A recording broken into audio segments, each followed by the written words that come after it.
ఆరుద్ర agriculture YouTube channel స్వాగతం.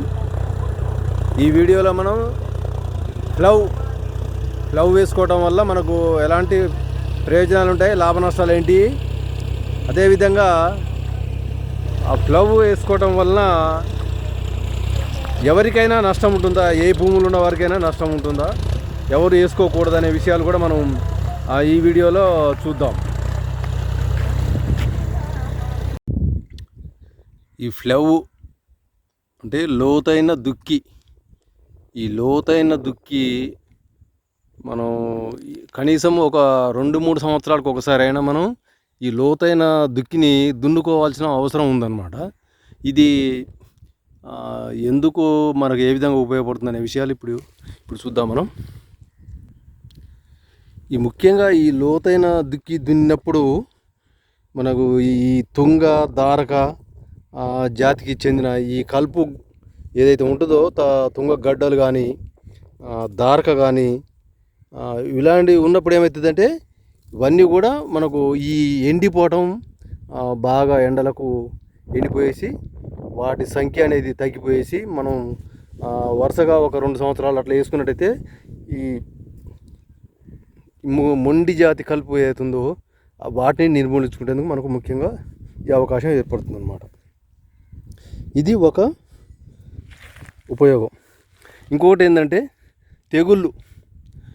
ఈ తెగుళ్ళు అనేవి మాకు ఎన్నో రకాల తెగుళ్ళు అనేవి వేరుకుళ్ళు, తర్వాత బీబీఎల్, కాండం కుళ్ళు, ఇలాంటి తెగుళ్ళు అనేవి కూడా మనం చూస్తుంటాం. ఎక్కువ కొంతమంది భూమిలో అవి ఎక్కువగా వస్తుంటాయి అన్నమాట. వాటి వలన కూడా మనకు బాగా నష్టం జరుగుతుంది. అయితే ఇలాంటి ఈ ఫ్లవ్ వేసుకోవటం వల్ల ఇది వలన వచ్చే నష్టం కూడా అది కూడా చాలా వరకు తెగుళ్ళు కూడా ఈ బ్యాక్టీరియా, దానికి సంబంధించిన బ్యాక్టీరియా కూడా లేకుండా భూమిలో పోయేటందుకు ఇది ఒక అవకాశం అన్నమాట. మనం ఫ్లవ్ వేసుకోవటం వలన. ఇంకోటి ఏమైతే ఈ విధంగా మనం దుక్కిని దున్ని వదిలేసినప్పుడు ఇది మొత్తం పొడిబారిపోయేసి దీంట్లో ఏమవుతుంది, ఈ సిలికాన్ అనేది డెవలప్ అవుతుంది అన్నమాట. ఈ సిలికాన్ అనేది ఏం చేస్తుందంటే మనకు మొక్కలో అన్ని భాగాలకు మనం వేసిన ఏదైతే పదార్థాలు ఉన్నాయో అవన్నీ కూడా సరఫరా అయ్యేటందుకు ఒక ముఖ్య భూమికను పోషిస్తుంది అనమాట ఈ సిలికాన్ అనేది. ఇంకోటి ఏమైతుంది, రోగం వచ్చినప్పుడు రోగం చేత ఏదైనా భాగం దెబ్బతిన్నప్పుడు ఆ భాగం బాగుపడేటందుకు కూడా ఈ సిలికాన్ అనేది పనిచేస్తుంది అనమాట. అయితే భూమిలో సహజ సిద్ధంగా సిలికాన్ అనేది ఉంటుంది. మనం గడ్డి తగలబెట్టినప్పుడు కూడా సిలికాన్ అనేది, ఏ మొక్క అయినా కాలిపోయినప్పుడు ఆ సిలికాన్ అనేది విడుదలవుతుంది అనమాట. ఈ విధంగా ఆ సిలికాన్ అనేది చాలా ఒక ప్రాముఖ్యత కలిగినది అనమాట. ఇది మనం ఫ్లవ్ వేసుకోవటం వల్ల కూడా ఆ సిలికాన్ అనేది వస్తుంది అనమాట. మనం బీడు భూములు చూసినట్టయితే మళ్ళీ ఒక సంవత్సరం బీడుంచి మళ్ళీ సంవత్సరం మనం దాంట్లో పంట పండించినప్పుడు మనకి ఎక్కువ దిగుబడి వస్తుంది. అంటే దానికి కారణం ఏంటంటే ఈ సిలికాన్ అనేది దాంట్లో బాగా డెవలప్ అయి ఉంటుందన్నమాట. కాబట్టి దానివల్ల మనకు మనం ఈ విధంగా ఫ్లవ్ వేసుకోవడం వల్ల కూడా ఈ సిలికాన్ అనేది బాగా డెవలప్ అయ్యి మనకు పంటలు ఎక్కువ దిగుబడి వచ్చేందుకు అవకాశం ఉంటుందన్నమాట. ఇంకొకటి ఏంటిదంటే వర్షాలు పడ్డప్పుడు ఇట్లా బాగా నీరు అనేది ఇప్పుడు ఏం చేస్తుంది, ఈ భూమిలోకి ఇంకిపోయేటందుకు బాగా ఈ పద్ధతి అనేది అంటే ఫ్లవ్ వేయటం అనేది ఉపయోగపడుతుంది అన్నమాట. నీటిని బాగా పీల్చుకుంటుంది, నీటిని బాగా నిల్వ చేసుకుంటుంది. దీనివల్ల ఏమైందంటే తర్వాత మనం వేసుకునే పంటలకు నీటి సామర్థ్యం అనేది పెరుగుతుంది అన్నమాట.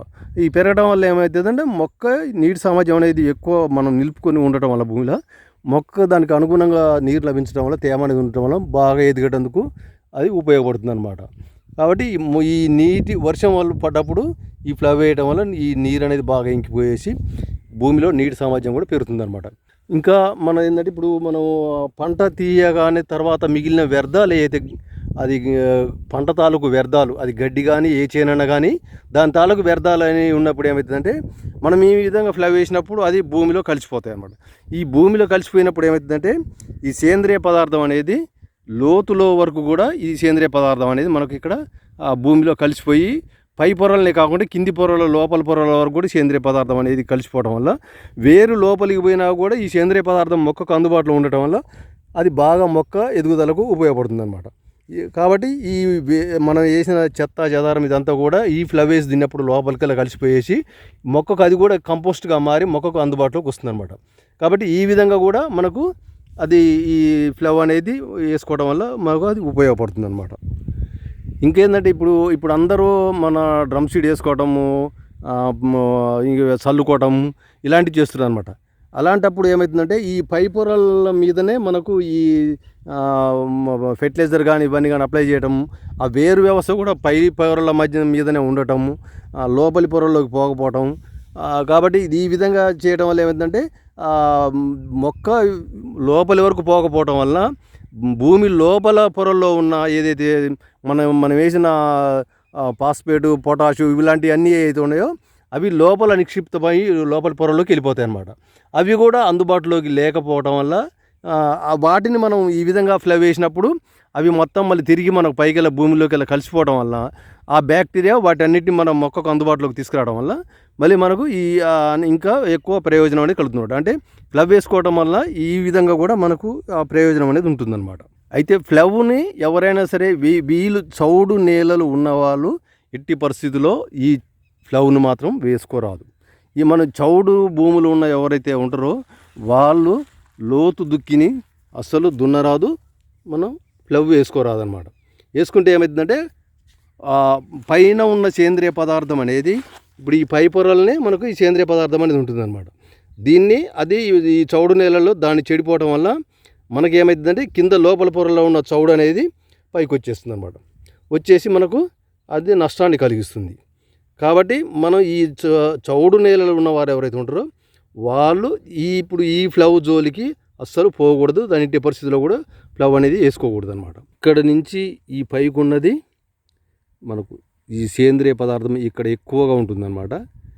ఇది ఏంటంటే మనం పంట తాలూకు వ్యర్థాలను దున్నినప్పుడు ఇవి ఇందులో కలిసిపోయేసి ఈ మెన్యూర్ అనేది ఎక్కువ ఈ జీవ పదార్థం అనేది ఇక్కడనే ఎక్కువ ఉంటుందన్నమాట. మన పంట వరి తాలూకు వేర్లు కూడా ఇంతకంటే ఎక్కువ మనకు లోపలికి పోవు, మనం దున్నటం కూడా ఇంతకంటే ఎక్కువ దున్నలేము అనమాట.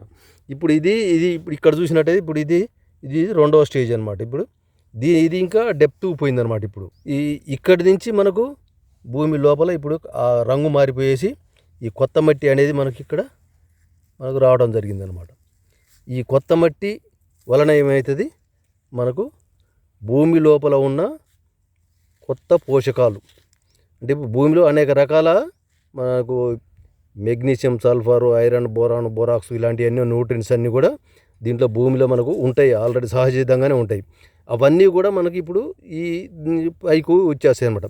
దాంతోపాటు పొటాషు, ఫాస్ఫేటు ఇవన్నీ కూడా మనకు ఈ భూమి లోపలికి మనకు ఏంటంటే మనం వేసినప్పుడు ఆ మొక్క తీసుకోగా మిగిలిపోయినాయి అన్నీ కూడా అవి క్రమక్రమంగా ఈ కింది పొరలోకి ఇంకిపోతాయి అన్నమాట. ఇంకిపోయి ఇక్కడే మనం ఏంటంటే ఎప్పుడు దున్నా కూడా మనం ఇంతవరకు దున్నుతున్నాం, అవి ఇక్కడికి వచ్చేసి ఆగిపోతాయి అన్నమాట. ఇంతకంటే కిందికి పోవు అనమాట. అయితే ఇప్పుడు ఏమవుతుందంటే మనకు వేరు వ్యవస్థ అనేది ఒక్కోసారి మనం ఇక్కడి వరకు వచ్చినప్పుడు ఏమవుతుంది, ఈ ఫాస్ఫేట్ నిల్వలు ఎక్కడైతే ఉన్నాయో అక్కడికి పోయినప్పుడు వేరు అనేది ఫాస్ఫేట్ నిల్వలు తలగానే మొక్క రంగు మారిపోవడం జరుగుతుందన్నమాట. అంటే ఇప్పుడు మన శాస్త్రవేత్తలు చెప్పేది ఏంటంటే మనం వేసిన వ్యర్థాలు, ఈ పిండి తాలూకు వ్యర్థాలు టన్నుల కొద్దీ మన భూమిలో నిల్వ ఉంది. అదంతా కూడా బ్యాక్టీరియా సరిగ్గా లేకపోవడం వల్ల అది ఎప్పటికీ కూడా అది ఖర్చు అయిపోవడం లేదు. మనం మళ్ళీ అది ఖర్చు కాదనుకుంటానే మళ్ళీ మనం టన్నుల కొద్దీ మళ్ళీ పైనుంచి పడేస్తున్నాం మనం. కాబట్టి మనం అదంతా కూడా మళ్ళీ మనం దీంట్లో కలిస్తే దానికి బ్యాక్టీరియా అనేది అందుబాటులోకి వస్తుంది అనమాట. భూమి బ్యాక్టీరియా అనేది మనకి ఇంత లోపలికి పోదన్నమాట, అది ఇక్కడ పైనే ఉంటుంది.